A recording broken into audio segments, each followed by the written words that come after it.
Cleanup efforts after last night's severe weather in Holly, another hard-hit area, leaving damage across the village. TV5's Zain Omer shows us the destruction left behind and how residents are banding together to clean up.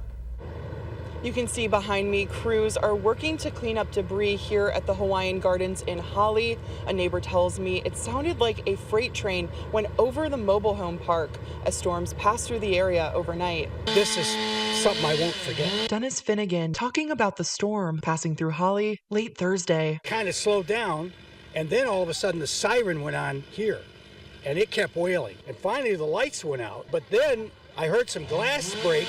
A tree narrowly missing his home in Holly Village. It couldn't have fallen better, considering how big it was. But it was a different story for a woman just down the road in the Hawaiian Gardens mobile home park. A maple tree crushing her car, toppling onto her home. This is the most major one I've seen so far. The woman off camera tells me she was trapped inside and had to be rescued. She's now unsure if and when she'll be able to return. To have a crane here to lift that out, it would just wouldn't have been safe otherwise. Meanwhile, North Oakland County Fire Authority Chief Matt Weil says they've responded to 24 calls in Holly Township since midnight. 22 of those calls related to the weather. Biggest challenge, really is when you've got all these wires tangled in trees. We have a very small subdivision with about 20 people right now that are trapped in there, and they cannot get out. There's a tree crew working their way in right now, but if there was an incident back there, it would be very difficult for us to access them. He tells me the department is trying to help those trapped as best they can. I just carried 2 cases of water into them, so at least they have something to drink for a while.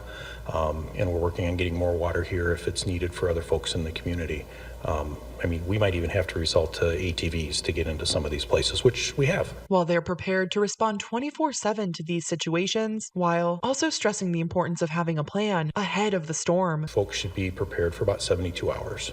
That way they can sustain themselves in this type of incident where they'll have 5 or 6 cases of water in the basement, non-perishable foods to eat, a generator to run their well. We live in a rural community, and just like snow comes in the winter, storms come in the spring. In Holly, Zain Omer, WNEM TV5. DTE is reporting several outages in the Thumb and the southern half of our viewing area. You can see them in purple right there. Some of the hardest hit include Lapeer and Tuscola counties. The company says storm response teams are on the ground working to restore power. And you can share your photos or videos with us by scanning this QR code on your screen or heading to the photo submissions page on our website, WNEM.com.